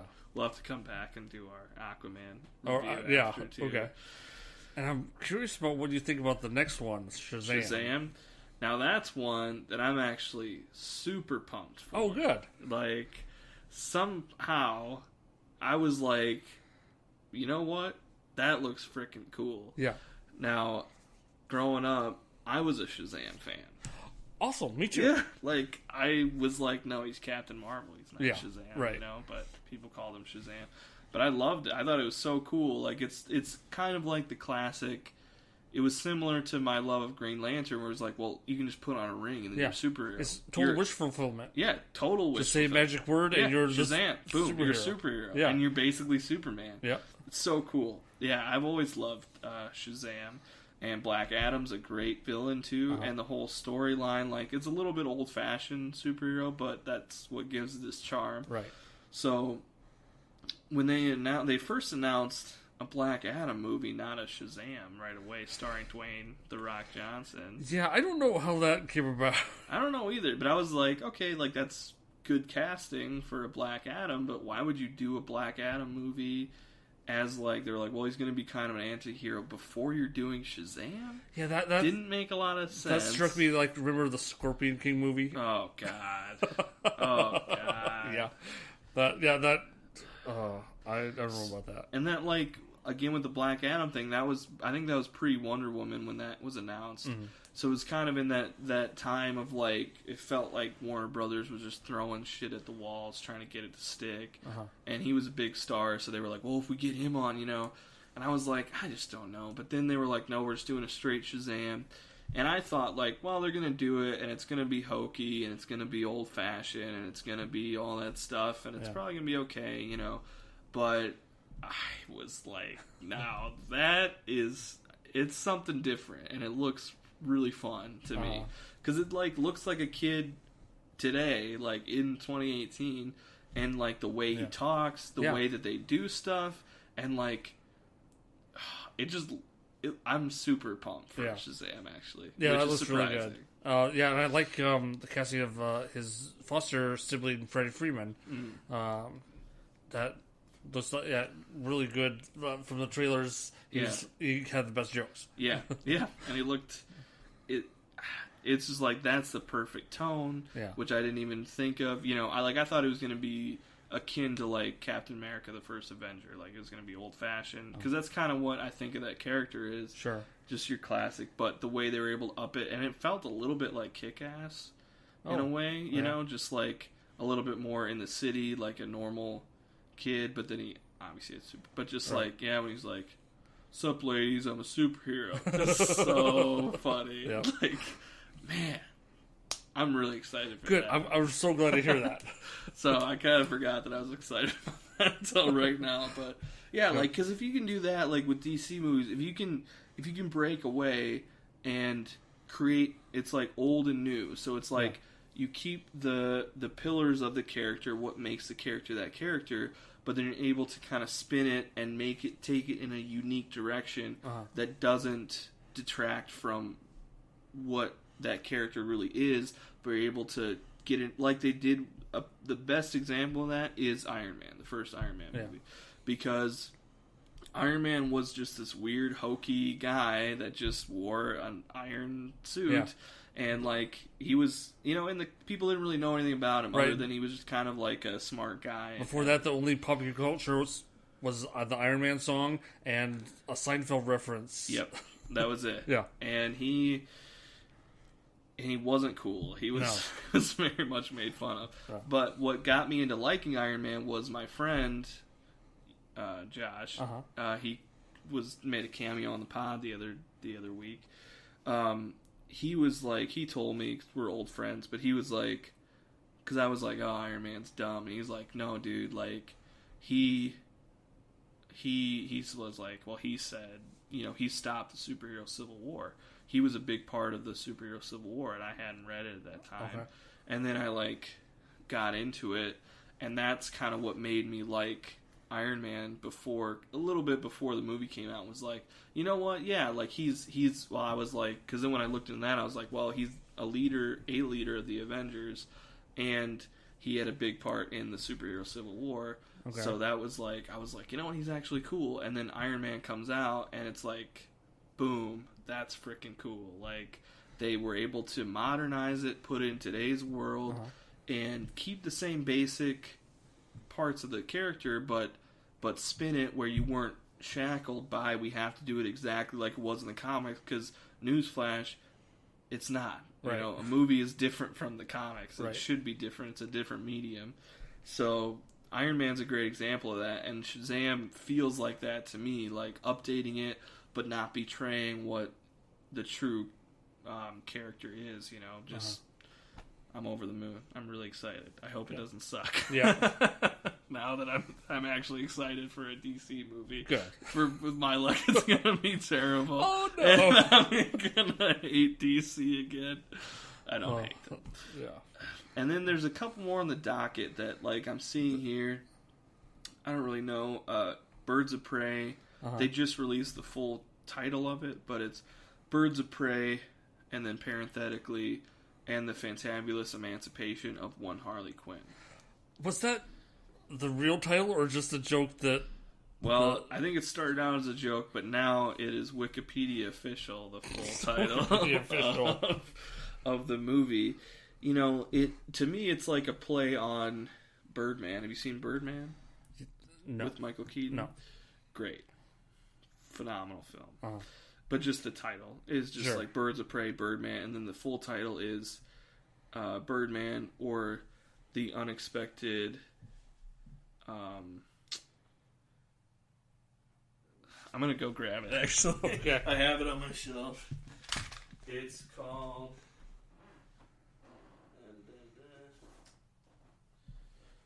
It's got a cool pop-up, too. But it's called Birdman or The Unexpected Virtue of Ignorance. Huh. There you go. So I didn't know. I actually didn't know about that extra title. Yeah. So that's kind of what it reminded me of. Yeah. And I think that they probably are, referencing that a little bit. But I'm excited about Birds of Prey because it has a lot of great characters. I haven't actually looked anything into it. Rosie Perez's Renee Montoya, who was... Do you remember her from Batman the Animated Series? One of the cops. There's Bullock and Renee. Okay, yeah. And she became a big comic book character after that. They kind of pulled her from the series, the comics. And I can't remember if it's like, could be Batgirl. She's usually in there. Black Canary, Huntress. I'll just pull the names from the comics. I think did I hear Cassandra Cain, who is one of the Batgirls, might be involved. I think it should hopefully be good because I think Margot Robbie is kind of doing her own thing a bit.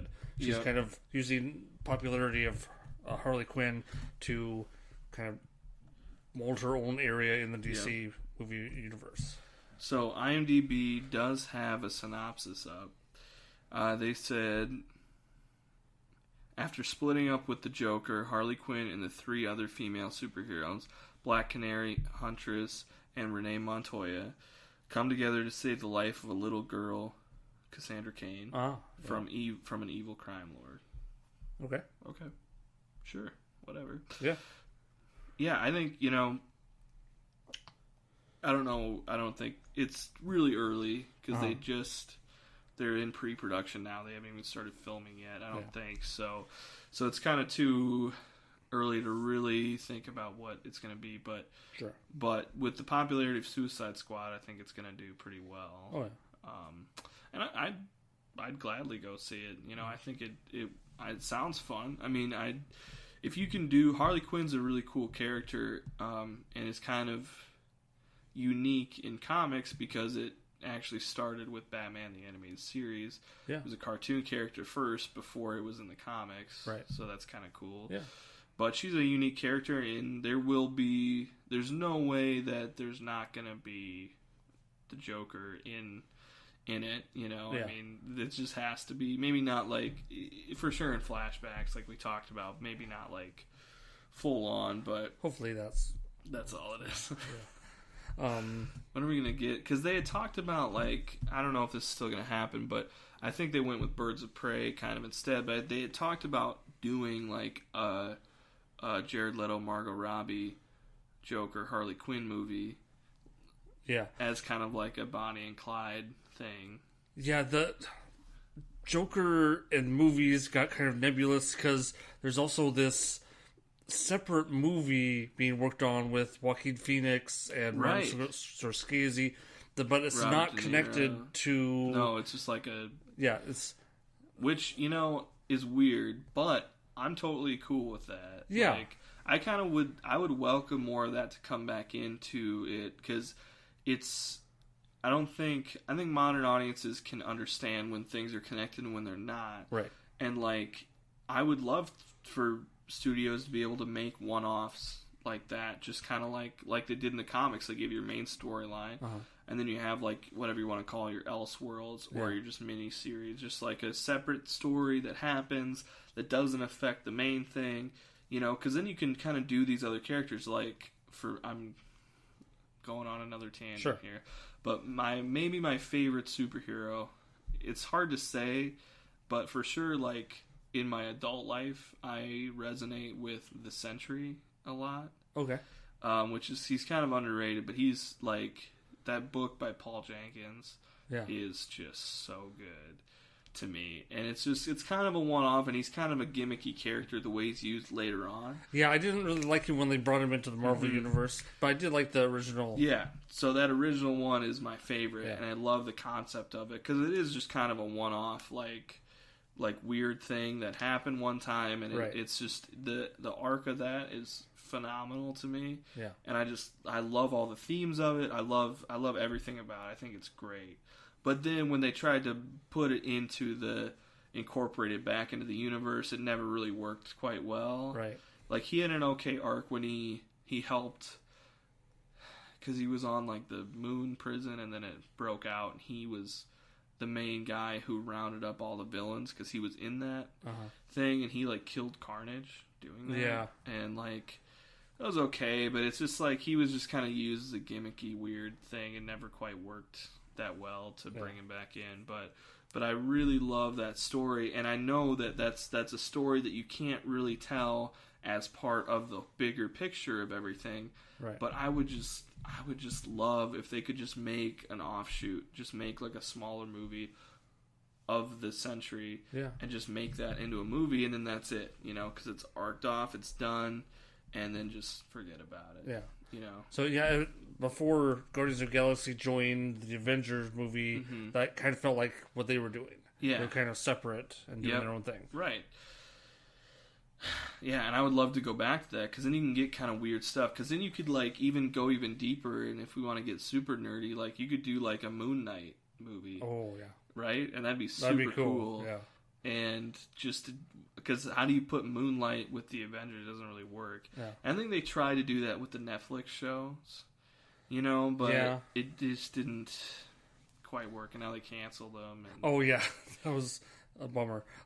Jessica Jones season 1, great. Wonderful. Yeah, really surprisingly really good. I think that they're probably just dumping it because whenever Disney gets their streaming thing, they're all just going to go there. Yeah. Is probably what's going to happen. Yeah. But I don't know. I would love if there was someday when we got like weird, just one-off movies like that, like Moon Knight just doesn't, like, you could have references like they did in the Netflix thing of like the incident that happened, and you can just refer to it like that, but you don't need to. I would love, because then we can tell more stories, we can do more things, and we're not shackled to this leads into this, leads into this, leads into this, you know? Yeah, I wonder if after Avengers 4, if that's where Marvel will I hope so. I think that they've laid the groundwork where they can do that, and they don't have to hold your hand through each movie. You know, I think they have that built-in audience now, where I think they'd be better off if they did that. Yeah. And you could still have some that lead into other ones, too, if you wanted to, but I don't know. To me, that's a better model It's fun to have that team up movie though too. It's fun to set that up, and you could still do that, and you wouldn't need it as much of a direct line either. You know, you could just kind of bounce around a little bit. But even like for DC, like a Booster Gold movie. Oh, I would love like a Booster Gold and Blue Beetle movie. Yeah, like, just to stand off those two, because you can't bring those guys in the Justice League. Right. You know, what are they going to do? But a Booster Gold movie could be really fun. Could be really cool, and he's like kind of a unique, weird character. Yeah. And Blue Beetle is too. Oh, yeah, I'm on board with that. Yeah, see? Like, we could do weird stuff like that, and just, like, it doesn't have to do anything. Or have a Justice Society of America movie taking place in World War II. Yeah, that would be cool. Yeah. That's kind of my dream project for, I hope someone does. Yeah, we'll make it happen. We'll start writing scripts. We'll make it ourselves. Oh, man. Flash in that weird sweater and the helmet. Yeah. That would be cool. It would probably have to be like an Elseworlds thing. Yeah, oh yeah. But, man. I kind of thought that since Wonder Woman exists then, maybe she could set them up. Yeah, that's not a bad pull. And she's a moneymaker, so that's how we get people in. Yep. She could be the start of it. We could kind of rearrange that could work. And then we have some other ones here that I don't really care about. Cyborg. I mean, that was announced, but his part in Justice League also made me turn it off. Really? Like, this is terrible to me. Well, yeah, I think they made a mistake making him look like garbage, like the Transformers movies. Just stupid. 'Cause at the very end, you see his dad doing something to him to make him more in the classic or the at least more contemporary cyborg look. Do that at the beginning. Did you see Teen Titans, the show? Did you watch the original? Yes. I don't like the new version, but that. yeah, so, the original. Yeah, I don't know if I want to admit, but I own every season on DVD.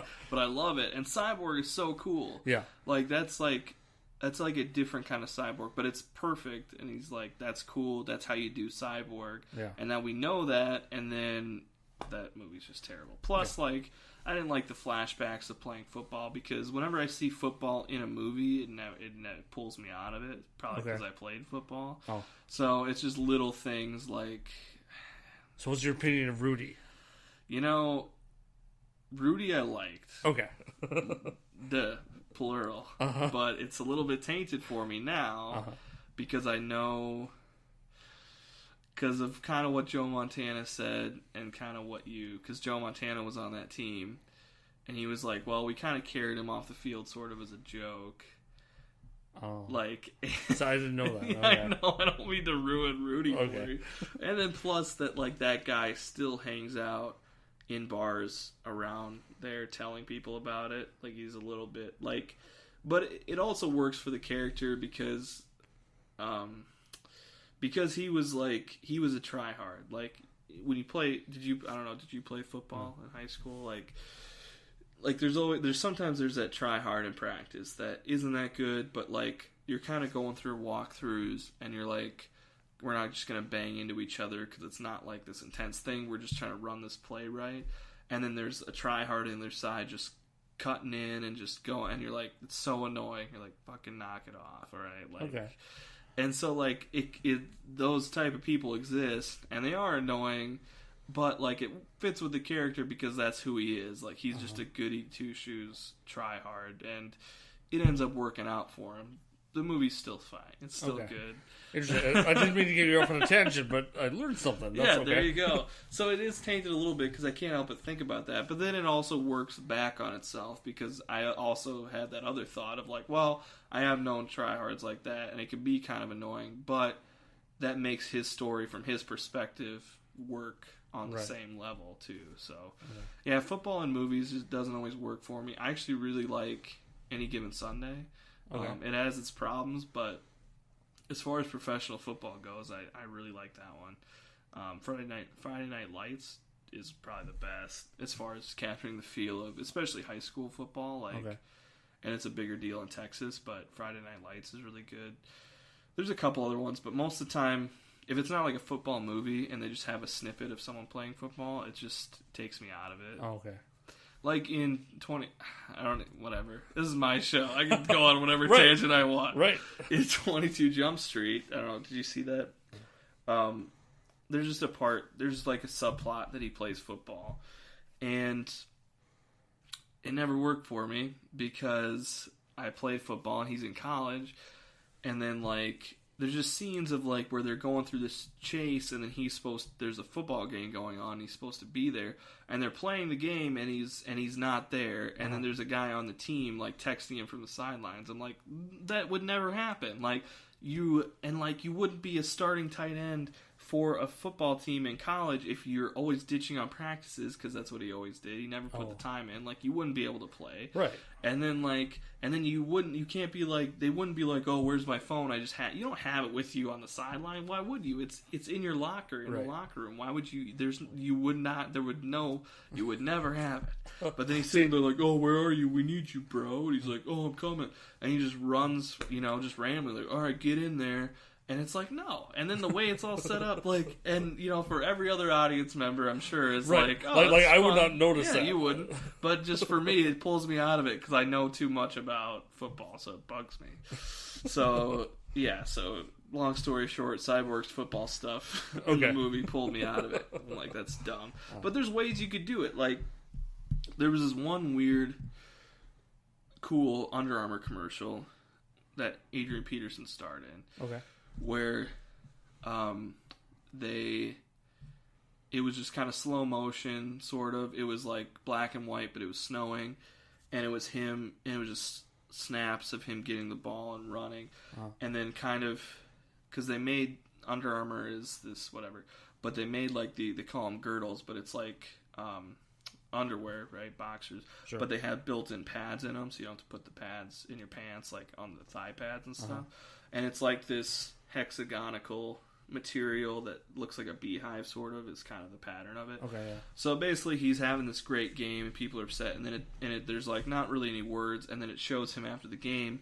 He looks up at the camera, and his whole skin is that like kind of padding. It's just an ad for Under Armour, whatever. Okay. But like that little bit in that commercial was really cool, and I was like, that looked like real football to me. Okay. David Fincher actually directed a great commercial for Nike, I think.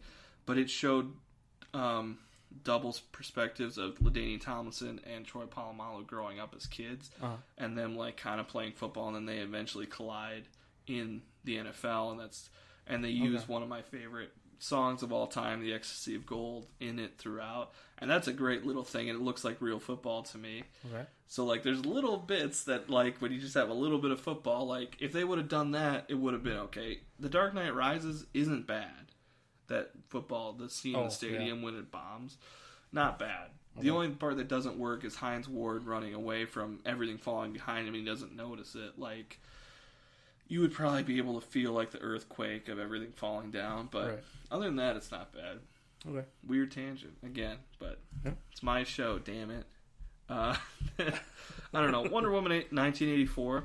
That could be cool. Yeah. I don't know anything about it other than that's what it's called. And set in the 80s, I'm cool with that. Yeah. As long as they have neon lights and synth music, I'm in, man. Yeah. I've seen a still of it in a mall. Very 80s looking costumes. Very cool. I'm in. Yep. Is Steve Trevor coming back for that one? Spoiler alert, let's just say this. He took place in World War I, which was not 1984. That's significantly earlier than 1984. So he would have pretty much been dead from old age by 1984, or close to it, at least. I forget Chris Pine is the actor's name.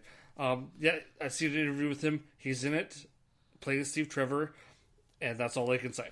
That's it. Yeah. So, probably flashbacks, maybe, we don't know. Who knows? The nice part about superhero movies, you can kind of, like, do whatever you want. Yeah. It wouldn't be strange if he just showed up alive. No. And they're like, oh, well, we have this interdimensional thing, and this is or a time travel, or he was down in, it says it's Greek mythology. Oh, he was in Hades. Hades come up. That's way better. Yeah, that's easy. Right. Yeah, it's happens all the time. And then there's a couple other ones I see on here. The Flash to be determined. I don't think they have a date on that. I don't know. No, the Flash movie has had problems. Ezra Miller, I thought was a good Flash. It was fun. I don't know if I saw his setup in the Justice League. I don't know if I got that far. I saw him in Batman v Superman. Okay, so you didn't see him coming back to his house and Bruce Wayne's sitting in his chair? Maybe I did. I don't remember.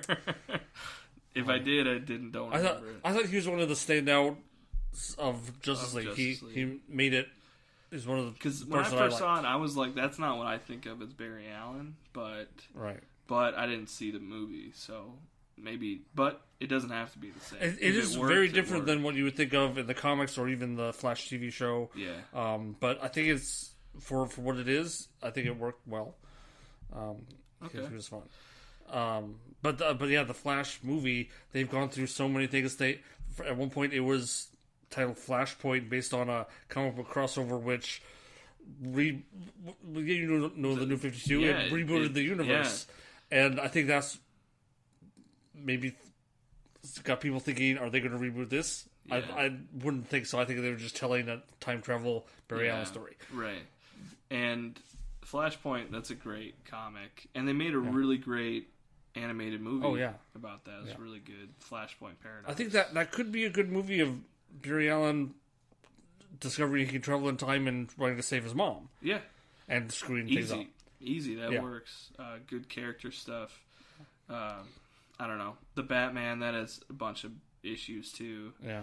Since day one, I don't even know if they're talking about maybe Ben Affleck wants out as Batman. There's been I don't know what's Henry real and what's Cavill not. maybe wants out. Yeah, I don't know either. Like after was it after Justice League? Was it after? I think it was after Batman v Superman. The sad Batman meme came out. Oh yeah, of the interviews where he was just like dejected. But I like what I've heard about the Batman or whatever. Because it was first a different. I think Matt Reeves was on it. Yeah, at one point, the director of the last two Planet of the Apes movies. Oh yeah. Good director. Yeah, I thought that was a good choice.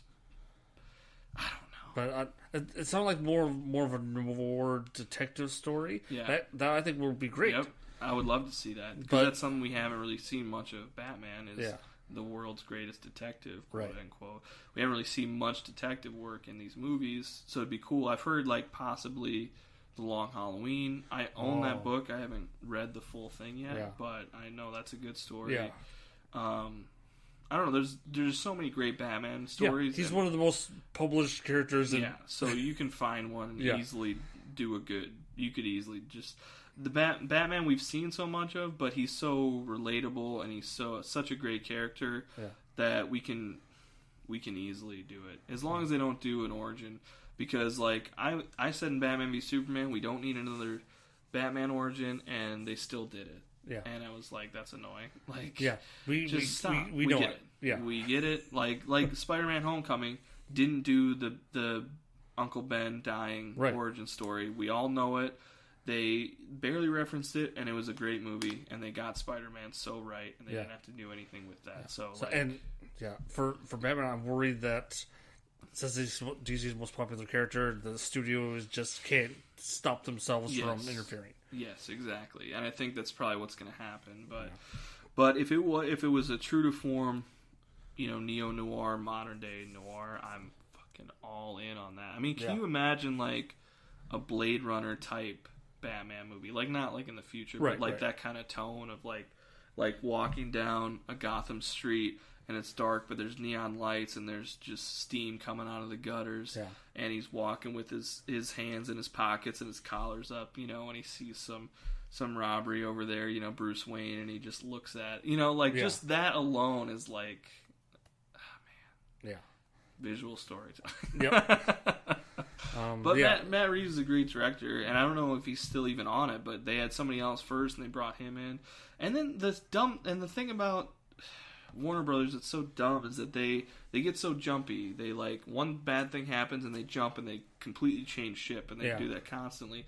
But it's Batman v Superman. I think it was after that maybe that Ben Affleck directed a movie, and he's a good director because he was originally supposed to be the director of the Batman, writer and director. He was writing a script with Jeff Johns. Yes. And he's a really good director, and I was really excited about that. And then, like, his movie Live by Night came out, I think is what it was called. Kind of a Prohibition-era story, gangster-type, whatever. Maybe it was, I think it was Prohibition. Didn't do that well. And then all of a sudden, nope, he's not directing anymore. It's like, come on. That's like, Batman's going to make money. It will. There's no doubt about it. So why are you pulling the plug, man? Like, when he's... Oh, that made me so mad because he's a really good director, and I never saw Live by Night, but I don't know, just because it didn't make that much money, like all of a sudden they're like, well, he's not directing. We're gonna get Matt Reeves because Matt Reeves made big money with Dawn and War for the Planet of the Apes. I'm like, and Matt Reeves is a good director, but it's like instantly there's gonna be tension because Ben Affleck is playing Batman, and he had an idea for a Batman movie in his head that he was working on, so there's no way there's not going to be conflict there. It just freaking drives me up the wall, man. Yeah. But there's also Green Lantern Corps, which comes out in 2020.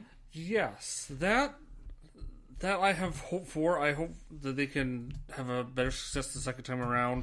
I like that they're focusing on more the cop aspect of Green Lantern, that he and I think Jon Stewart is the second one there. Yeah. Because Jeff Johns came up with the idea of having 2 Green Lanterns per sector. Yeah. So it's basically like your cop partner. So like almost like a buddy cop. Movie. Yeah. So I love it. Yeah. That could be good. It could be good. Could be what the first Green Lantern should have been. Yeah, definitely. And if you have, and it makes sense to start off with, if you do this movie, if I'm pitching it, I would say it makes sense to start off with a Jon Stewart in this movie and have Hal Jordan already be established because it's this buddy cop thing, and then Hal Jordan is there to bring Jon Stewart into the world and show him about it, bringing the Jon Stewart, quote unquote, the audience into the world and showing us how it all works. And then there's obviously going to be tension there, right? Because Hal Jordan's used to manning everything on its own, and then now there's this new, sort of a Men in Black scenario, new young kid. And Jon Stewart wouldn't have to be like the normal young, you know what I mean? But just like there's going to be some tension there. It works. They could have a good buddy cop feel. They're learning to work well together. Take some time, and then there's a big baddie that they have to go fight, and it all works out in the end, whatever. I think that sounds good. Yeah. I think it could work. Yeah, hope to pick a better villain. Yeah. Hope Sinestro already has his yellow ring, and just go to town with that. Yeah. I mean, I can't think of a lot of other, like, great Green Lantern villains other than Sinestro, really, that just jump to mind. Yeah. Not right off the top of my head. I mean, Jeff Johns did good work with, like, Black Hand, who ended up doing an event called Black Knight, raising dead characters. Yeah, and the problem with DC movies is that, well, Batman's got such a great rogues gallery that his kind of bleed into other ones, too. So it's like, do you just borrow one of Batman's villains and make it, like... If Sinestro was summoning the core of fear rings, do we pull in Scarecrow? Yeah. Known for fear. Maybe. It worked. That makes sense. Yeah. I don't know. It could work, but I don't think DC movies are going away at all. I hope not. even if they tank, they make money, so it's... I think I'm excited. All I can really hope for with these movies is, like I said, like when you can make them, when you can kind of new and old, when you can kind of make them feel fresh, but they have the core values of what you're looking for. Like that's really, really. That's what gets me excited about movies. That's what I love about them. And with these movies, when we know the stories, we know all these characters. We've known them for years. Some of us, And if you're able to stay true to it, but also like make it update it and make it different enough that it works in a new way that you didn't think it could work, like that's awesome. That's the way to do it. Yeah, and I hope they give them time, because we're constantly hearing about new projects starting up. Just yesterday, I heard about Plastic Man. Yeah, I heard about that too. That's weird. Yeah, or our I forget her name, but a director that used to be attached to Black Panther is going to do Jack Kirby's New Gods. Oh.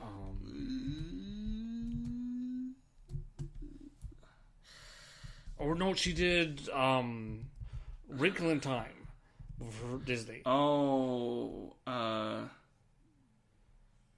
Duvernay. Yeah, Ava DuVernay, yeah. So, yeah, she did Selma, right? Yeah. Or something, yeah. And so, there's like 20 others in various stages of production, usually very early, and not possibly that could happen. So, as long as they take time and get to the core of the character, like you said, and find out the good movie in that character, then it should be fine. Boom. I don't know why they knew they should just have us do it, right? It's so easy. Oh yeah. No problem. Oh man, well I think that's a good spot as any to end it here. Going on about 2 hours. That's a pretty good episode. How long is your normal one? Well, doesn't matter. Okay. I think our longest was the Marvel one, which was 2:30, and then this is. Well, let's beat it. Well, we have more to talk about. I gotta stop the outro music. Yet again, DC falls short of Marvel, as per the usual. You set that up. Oh, man. Oh. All right. Well, thank you guys so much for listening to this episode. You can check me out on Twitter at LukeLarson89, this podcast at the L Squared Podcast, or L2 Podcast on Facebook, Twitter. We might get an Instagram. I don't really know. Again, the official podcast of the South Dakota Film Festival. Yeah, again, we're not really sure if we're allowed to say that, but so thank you guys so much for listening. Again, we're on YouTube, obviously SoundCloud, and hit us up. What DC movies are you excited about? Which ones are you not excited about? And peace. Bye.